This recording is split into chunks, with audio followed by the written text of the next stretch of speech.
L'assurance climat devant les tribunaux? Pourquoi j'ai choisi d'intituler ainsi ce nouveau numéro de podcast? Cela fait écho à l'un des enjeux croissants auxquels doivent faire face les acteurs de l'assurance, le risque climatique. Sujet auquel s'intéresse l'article du Financial Times que je vous propose aujourd'hui justement. Souvent positionné dans le top 3 des risques les plus importants dans les classements que font les acteurs de l'assurance et du risque, le risque climatique augmente en fréquence et en intensité. On se souvient notamment de ce chiffre marquant partagé par le réassureur Swiss Re. Ces dernières années, les dommages liés au changement climatique ont dépassé les 100 milliards de dollars. 2025 n'a pas échappé à la règle. Dans ce contexte, et pour bon nombre de risques émergents, comme l'on nomme cette catégorie, l'enjeu est la compréhension du risque, sa modélisation, son appréhension, pour pouvoir en donner un prix. Même s'il se pose évidemment la question de la soutenabilité du coût des dommages, car il doit bien être supporté par quelqu'un au final.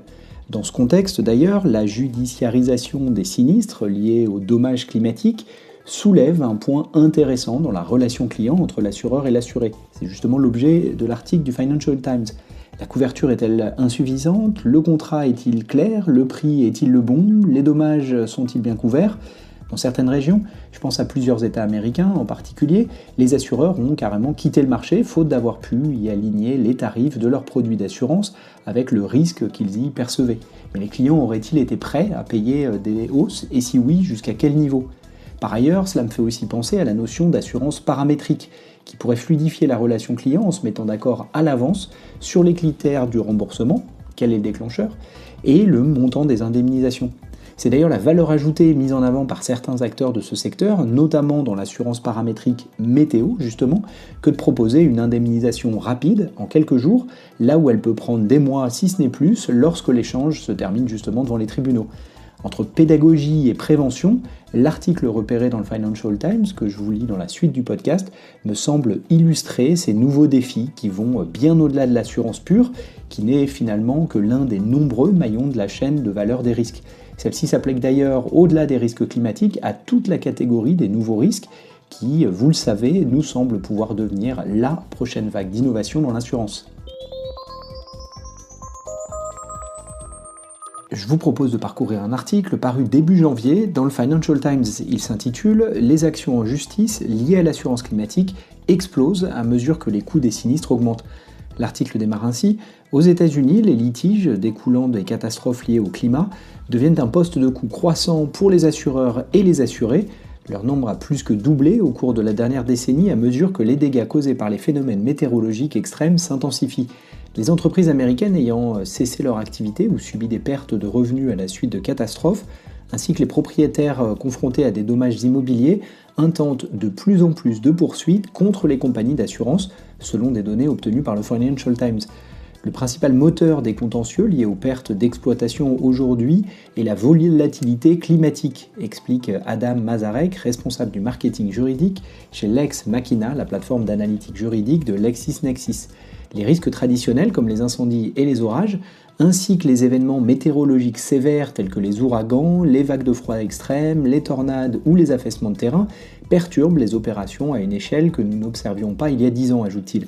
Au cours des 10 dernières années, le nombre de procédures judiciaires liées aux pertes d'exploitation causées par des risques climatiques, hors ouragan, dont la fréquence varie fortement d'une année sur l'autre, a plus que doublé, passant d'environ 290 à près de 640 selon une analyse de LexisNexis fondée sur des dépôts auprès des juridictions fédérales américaines. De la même manière, les litiges en assurance habitation liés aux catastrophes climatiques, hors ouragan, sont passés d'environ 1600 dossiers en 2016 à plus de 4000 procédures judiciaires en 2025. Les aléas climatiques, notamment les vagues de chaleur extrêmes et les tempêtes convectives, représentent un risque croissant pour les entreprises dans le monde entier et pourraient entraîner jusqu'à 610 milliards de dollars de pertes annuelles d'actifs immobilisés pour les sociétés cotées d'ici 2035, selon des estimations du Forum économique mondial. Une seule catastrophe peut provoquer des retards de production dans la chaîne d'approvisionnement d'une entreprise et générer des pertes se chiffrant en milliards de dollars. En 2024, le constructeur automobile allemand Porsche a ainsi abaissé ses prévisions de vente de plus d'1 milliard de dollars après que des inondations ont entraîné l'arrêt d'un site de production clé d'un fournisseur européen d'aluminium.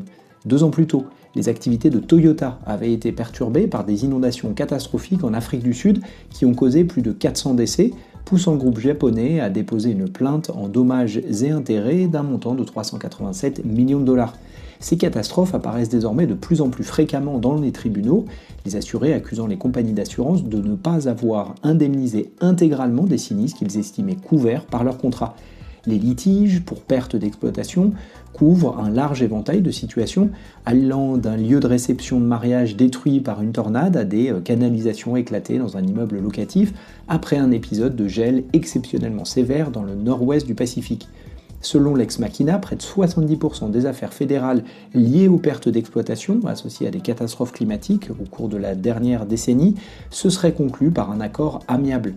La plateforme estime que seulement 1% des dossiers se sont soldés par une victoire du demandeur ou de l'assuré, tandis que 10% ont abouti à une décision favorable au défendeur.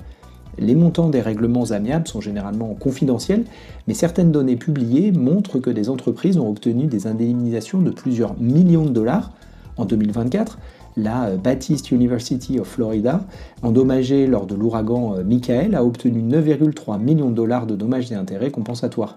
Pour les assureurs, le coût du risque climatique est bien identifié et en constante augmentation.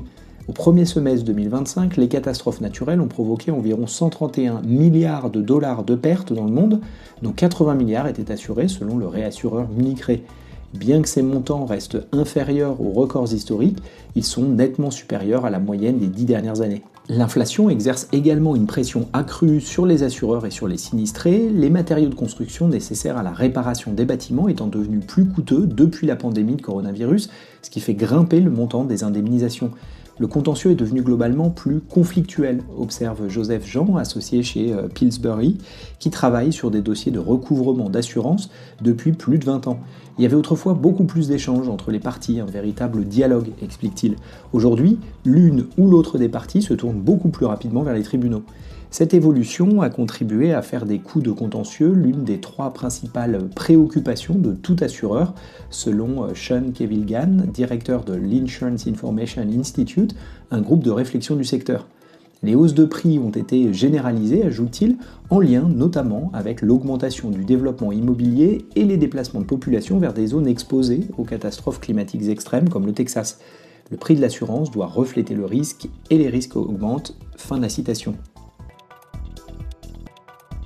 Et pour aller plus loin, je vous propose de réécouter un précédent épisode du podcast dans lequel je reviens sur le défi que constitue l'assurance climatique, justement. À bientôt!